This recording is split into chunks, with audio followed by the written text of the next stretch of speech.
As a responsible person with growing concerns for your privacy and personal liberty, you want to know where we're headed and what you can do about it.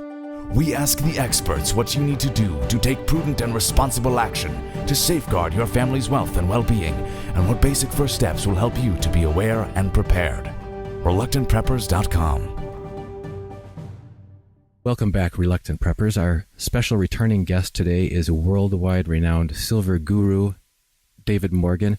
He is consulted to experts and investors at the highest levels on the silver and gold markets. He's a precious metal expert. He's here returning with us today on Reluctant Preppers to talk to us about some important topics that he addressed as the keynote speaker at the Liberty Mastermind Symposium. And just would like to welcome you back to Reluctant Preppers, David. Well, thank you for having me back. Now, since you are a worldwide recognized expert on silver and gold markets, I think we'd be remiss to our audience if I didn't ask you to at least give us a few-minute recap at the highest levels of what you see the major trends are and the current status of the precious metals markets in the world today. Okay, well, you open up the silver box, so it might take an hour, but I'll try to be fairly succinct. But I'm going to try to give a big picture because I think it's important to put things into perspective. So if we look at the beginning, for gold, it was roughly year 2000. Silver, I'm on record, and I'm correct, got the bottom right on this one, and it was September 2003 when the bull market in silver actually started. And from 2003, even with the 2008 crisis, silver and gold both did really well up until their peaks, which was the last day of April 2011 for silver, and then it was in September of the same year, 2011, for gold. Silver peaking near the $50 level and gold peaking at over 1900. And from that time until now, they've been in a downtrend. When silver first got clobbered, it actually maintained around the $30, $35 level, and it looked like it might even hold the $30 level, but it did not. And then for a very long time, it held the $26 level. In fact, it bounced off it 3 or 4 times. I'd have to go back to the chart, but the fourth or fifth, I think it was the fourth time, perhaps, I knew it was going to get clobbered, and it did. And this is one of those record textbook days that all that are in our tribe, our club, our group, whatever you want to call it, the people that are awake and aware and understand precious metals and their importance, saw this massive amount of paper selling in both gold and silver. Gold happened to be around the 1550 level. Silver is at that critical 26 level. And there was just this huge amount of paper selling that took the price well below 26. And it's been below that ever since. I did call that ahead of time, not maybe months ahead of time, because near-term data is more important than long-term data. Because what happened yesterday will have a bigger effect on you for what's coming up day after tomorrow than something that happened 100 years ago. Not that history isn't important to understand. It just doesn't have the weighting that it would have. And this is how all software is set up in the trading realm, just for an exercise in a thought process. Sorry, I digress. I'll come back. So silver and gold have psychologically been beaten up at those levels to the degree that many people left the market. So where are we? We're at a psychological low. Many of the silver and gold bugs have given up.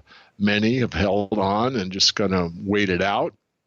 And there are now signs that the market's starting to refresh because the HUI is in a minor uptrend. These juniors, the GDX, is in an uptrend. In fact, the GDX is up about 18% from March. And gold and silver are still in an indecision pattern, meaning they're in what's called a channel formation, neither to break to the upside or the downside yet. They could break down, could have another new low. That's what many of my peers think. I think the low is in, but we'll see. Regardless, I believe we're very near to the next bull market asserting itself, and that's verifiable by the fact that the mining shares are starting to indicate that very much so right now. And again, I'll repeat myself since basically April, May, and June.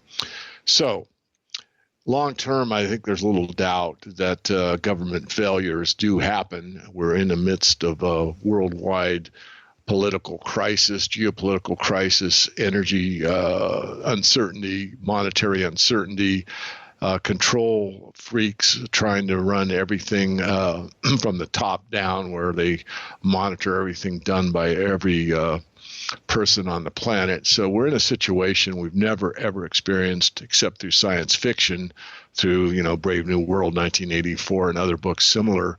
And now it's the real deal. It's our lives. So there is a pushback that will happen, and that's happening. The only way really to escape the matrix that I know of that's been proven over time is to get into physical metals. So this will reassert.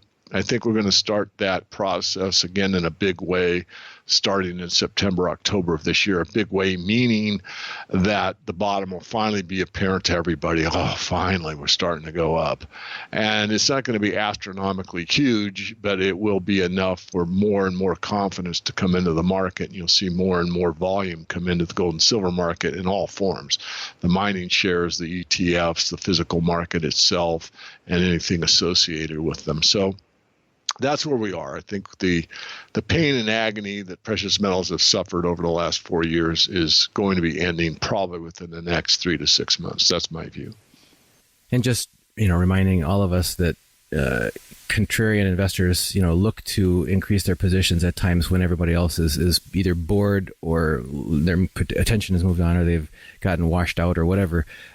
Looking back, you always say, oh yeah, if only I'd have known that was the bottom. But it's those quiet before the storm that's your opportunity. Andy Hoffman and others remind us that by the time we get confirming signs from the market, it'll be too late to have taken advantage of those extended period we've had of low prices.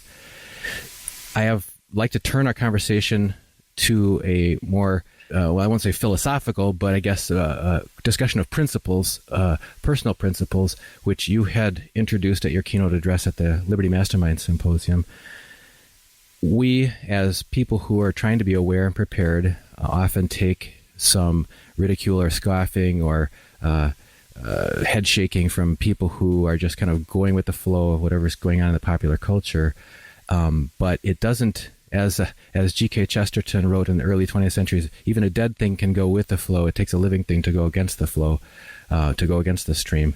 And if you could talk to us about, since we have a lot of reluctant preppers on our channel, preppers are often people who feel the burden of responsibility to take care of their families by making strategic decisions instead of just things that are going to keep them comfortable or easy in the moment.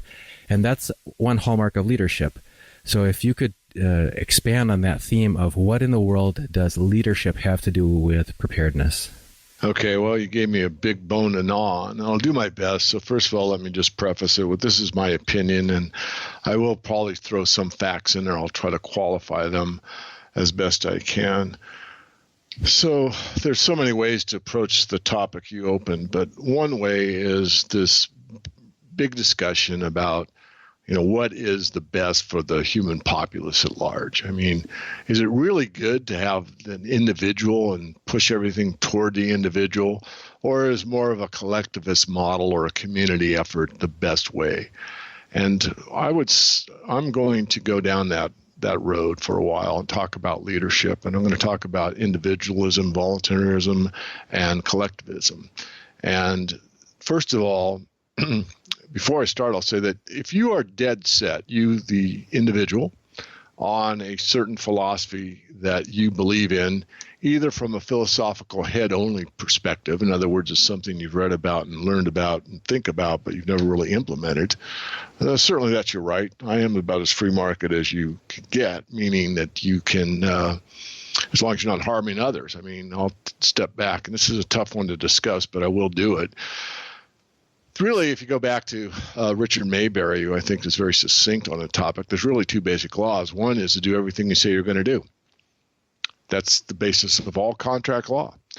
I say to you, Dunnigan, that I'm going to pay you 1 ounce of silver to advertise, this button on your website, and I don't pay you that, and you've performed on your end, and I've broken a contract. So that's to do everything you say you're going to do. And the other one is not to infringe on the basic human rights of anybody else. And that's the basis of most criminal law. In other words, if you got so mad I didn't pay you, I broke the contract, and you come over and punch me in the face, now we've got two legal situations. We've got a break of contract, which you're valid on, and I have now legal right to say, you know what, you interfered with my peace and happiness, my pursuit of happiness. You punched me in the face, and now my nose is twisted, and I'm going to come get you, and I'm going to seek a legal remedy. So I'm trying to be a little funny, but I'm also making a very important point. But those are basically the two things you need to keep in mind, and that's basically all you really need. I mean, now, certainly there's more to it than that, and the contracts get, just very complicated. But we've overcomplicated everything because the basic principles are pretty easy for everyone to understand. That's what the common law was pretty much about. The common law was about what was common knowledge, commonly understood, commonly recognized as your God-given rights. Or if you're not a believer in God, and that's okay with me, you have that, your natural rights. But we've moved a great deal from those now, and I think most that listen to your channel understand this. So the balance between a group or a community and an individual is a balance. I mean, if you look at an individual only, and you say that, I have to do everything myself. In other words, you have to grow your own food, make your own shoes, make your own shelter. This is impossible. So, or nearly so. And if you have that kind of individual by individual by individual and no community, you're not going to get very far. On the other hand, if you go to a community, then you can work together. You can have a group that'll help you raise your house, and then one weekend, and then you get your barn up or whatever. I mean, sort of like an Amish model, if you want to think of it in those terms. I'm trying to keep it simple and in a way that people can really understand my point. And then the next month goes by, and you go over to their property and help them raise their house. And that's, helping each other. And this is the way we function best. But there's a balance. And the balance is you get to remain yourself, and you also get to participate in the community on a voluntary basis. And this is what works the best, at least from my vast look at this and, my age and everything else. So the idea that just the individual and everything is just 1-1-1 and that's the best way to go is not necessarily it, from the context of like you have to be so self-reliant that you don't utilize the talents and opportunities of those around you. That is not the best. However, there's never, ever, ever been statues built to a committee. Statues are built to individuals. There's a statue of Abraham Lincoln. There's a statue of George Washington. There's a statue of Madame Curie. There's a statue of these leaders that had brilliant ideas and the bravery and courage to fulfill them very much against the trend at the time, and that is leadership. Leadership is being pretty much a visionary and having such a high degree of integrity and bravery and courage to implement those, even when almost everyone else is saying you're wrong. So again, I'm trying to paint a picture because it's not like, well, David, you have to be an individual. Yes, you have to be your highest and best self, and in my particular view, you have to align it with what I would call a higher law, God, if you will, higher authority, or at least higher principles that are the best that we know to date as far as how to conduct yourself, which would mean, of course, total integrity. And of course, no human is capable of total integrity 100% of the time. I mean, if your girlfriend's put on a few extra pounds and she says, how do I look? Do I look any heavier? And you know dang well she does. You have to make a quick decision. Am I going to say yes and be totally truthful, or am I going to, obfuscate it a bit? And so I go down, I digress. But the point is that we're human, and we do not and cannot be perfect. Nonetheless, it doesn't mean we can't strive to be. And so the closer we are to adhering to principles that work for everyone, the better off we are at large. So we've gone to basically the opposite of that now, where the authorities are passing laws that we in secret, and they tell us that they're passing laws in secret. They tell us that they pass laws that they don't even read, that we have to pass them, we meaning the Congress, and we'll read what's in them after the fact. I mean, this is this is beyond absurd, yet this is our reality today. So coming back on point, I think the best thing to do is, one, to trust in yourself, get a good bearing. If you're young, seek a mentor. It doesn't mean you have to have a physical mentor that, you come and, work with me as an apprentice or whatever, as an example, or somebody that you want to learn from. Although that's certainly something that does happen occasionally. It used to be kind of the old model back a few hundred years ago. But you can have mentors just from books. I mean, one of my mentors really was Harry Brown, who's now deceased, but I got to meet Harry later in my life and got to spend a fair amount of time with him. So I already had such a huge background by reading his work and his newsletters that I felt like I really, really knew him through his work, and he certainly had a huge influence on me. And of course, he wasn't really different having dinner with him and speaking with him and interviewing him. And we actually went to the second George Bush presidential situation when it was the Bush-Gore debate. I was in Florida actually covering that as kind of a news reporter. But anyway, I digress again. So one is to be your highest and best self, and two, be in a community that you have like interests with. And I recall what you are referring to, Dunnigan, with my speech. So what I really said was that leadership is extremely important, and integrity in that leadership is important, because if you cannot trust your leadership, then you will eventually spill into chaos, and you'll have some type of situation where there's a breakdown crisis at a lot of levels. It could be a monetary, simultaneous with the food, simultaneous with the transportation, simultaneous with a lot of things. Because once the system starts to break apart because there's lack of trust or confidence in it, it can accelerate. Usually it starts, and using this analogy I've probably used too often, but looking at the Great Depression of the 30s, the soup line started with, one person in line, and then the next day there were 3, and then the next week there were 7, and then there were 12, and a month later there were 50, and 2 months later it went around the block 3 times. That's normally how it happens. Not that there can't be an anomaly and it happens overnight. A bank run would be an example of an overnight anomaly that all of a sudden affects everybody simultaneously, and it's a huge disruption, literally almost instantaneously. So it can happen both ways. What I'm suggesting for your consideration is that in most cases it actually is kind of slow, and it's the boiling frog, where a lot of people that are awake and aware see it, and they point to their neighbors and they say, hey, look, this is changing. But see, that's the leader. The leader sees it early and acts accordingly, and has courage and faith in themselves or their higher self or whatever you want to frame it, and takes action. And everyone else is looking at them like, man, that David is a kook. He bought a generator and he thinks the power's going out. Are you kidding me? What a waste of money. What a goofball. Until the power goes out. And now I'm able to run my computers and do interviews and no one else is, or that type of thing. So that is coming full circle back to leadership. You have to have the power of conviction.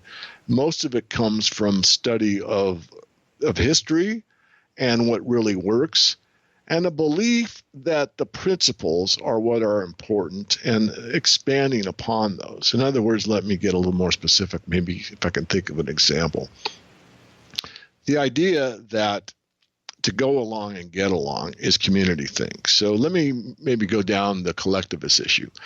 That is the opposite of free market. That is the opposite of being an individual. That is where everybody in the group gets a vote, and the vote of the group is superior to your own ideals. And that is groupthink, and that is collectivism. That is socialism. That is communism. And that is that the group or the state knows better than you know. And because of that, if you are an individual that decides that, you don't want to have a pink house, but the group voted, and the group voted that everybody in the neighborhood has to have their house painted pink, they overrule you. And that's the way it is. That's collectivism.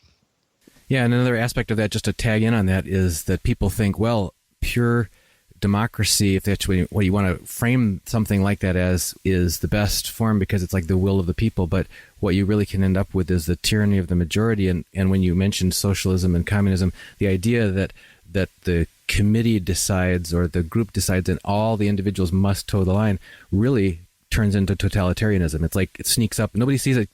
That's not the face that it presents, and nobody sees that coming. But when you dare step out of line of that, you'll find out that that's the face of it from behind is totalitarianism. Absolutely. And let me add on to that. First of all, democracy comes from the root word mobocracy, which is mob rule, which is exactly what you said. And we do not, well, I wouldn't say at this point in time, but the country was not founded as a democracy. It was founded as a constitutional republic, which goes back to my initial premise of two things. Do everything you say you're going to do and don't infringe upon the rights of everybody else. So it was the rule of law, and the law was superior to the individual, or let me state it better. The rule of law protected the individual's rights. So if you wanted to have your house painted brown and your neighbor wanted to paint their house pink, that would be that would be it. That would be it. So even though the majority said it had to be pink, no, the rights didn't, because one, you did what you said you're going to do. I'm going to paint the house the color I want. And two, you weren't infringing on the rights of somebody else. Well, you can paint your house whatever color you want. It's your house. I don't like pink, actually, and I don't even really like looking at it, but it's your house, and mine's going to be brown. So that's how the law was set up, so that the law protected the individual rights. In other words, the law understood that the rights of the individual were superior to the rights of the state to command you to do certain actions. That's how it was founded. It's a constitutional republic. And you can say it to you're blue in the face, and most people don't have that basic concept. They have, well, we're in a democracy, because all you ever hear from the mainstream press is how great our democracy is. Now, if you go deep into it, you look at Carl Jarvis's book, and I forget the name of it, I just read it recently, and some others. I mean, the way it actually works in practice, of course, is far, far, far from the founding principles. But nonetheless, I think it's extremely important to understand the way it was set up, that you as an individual were protected from the mob rule. And it's not a democracy. But anyway, I probably beat that one to death, but I just want to emphasize it because most people are so undereducated as to what the founding principles really were, what they meant, and what the intent was, that they believe this nonsense that's on the TV. And this is one of the reasons you don't have a lot of bravery or courage or whatever out there. I mean, you've got Judge Napolitano that'll tell you the truth, and most people hear it and say, well, he's a nut job. No, he's not a nut job. He's actually out there for you. And you, the individual that is, let's say, left of center, that has a lot different belief system than I do. As long as, A, you're not infringing, you're doing what you say, and you're not infringing on my rights, go for it. I might not want to participate in your parties or your, lifestyle or whatever, but you know what? You're not harming me. You have that right. It's okay. But people just go on and on and on. So it's really important to understand who you are, what you are. And I'm going to get a bit esoteric here, but we are more than just a piece of meat with a thinking apparatus on the top of it. There is a spirit, and I believe there is a soul. And I believe that there are certain duties that you have as a human being and obligations that put a demand on the individual if you want to have what we're talked about, the pursuit of happiness, and be able to live our lives in relative peace. And this once guarantee that was presented to us at the founding of the nation has digressed to a point now where it's really upside down. I mean, if you really want to think of it in a rather humorous term, but it's not funny, is Russia's becoming America and America is becoming Russia. I mean, if you look at what Putin has done, there's been a vast opening up, so to speak, and I'm not saying it's certainly not communist, but I mean, there's a lot more going on there where they really seem to have concern for the populace at large, and the states are more and more being intrusive and, to watch your neighbor. If there's something funny, call this number. And when you're at the airport, and I'm in airports all the time, as you know, Dunnigan, it's like, if you see anything suspicious, make sure you go to the nearest da-da-da-da and report it. It's like, oh, yeah. So really, I mean, I'm not far off, I think, when I say that. This is the way Russia used to be. Everyone was afraid to say anything or do anything or be anything, because if they did something, quote unquote, suspicious, their well-meaning neighbor or one of the party members would report them to an authority.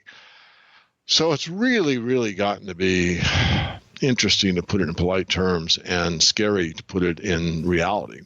Yeah, when my best friend in high school was immigrated here from Russia with his family, I met him walking home with him from school for the first time and befriending him.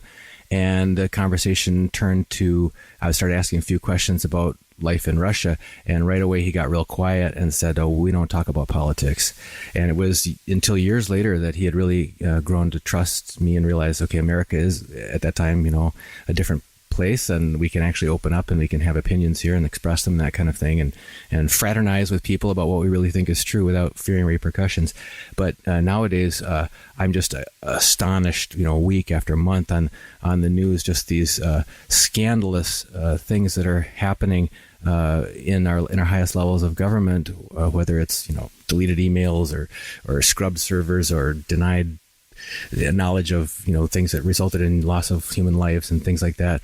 And then there just seems to be this, okay, let's move on. That's old news. Let's not talk about it at the press and these press conferences and so on. So I do see this inversion that you're describing, where my Russian friend was, this is 30 years ago, thinking, we can't talk about what's going on in the world.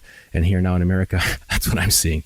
So just summarizing some highlights of what I've heard you say, and in response to the question of what does leadership have to do with preparedness or being a reluctant prepper, and you've talked about the important distinction of first examining who are we as persons, and do we consist of more than just walking digestive systems with minds attached? Because if we actually are subject to some higher law, some higher principles, then that's what we talk about in the founding of our channel. Was we were talking about the duty, the obligation that we have to step up in the face of imminent risk that we see around us, and to take action to help protect our families and our communities.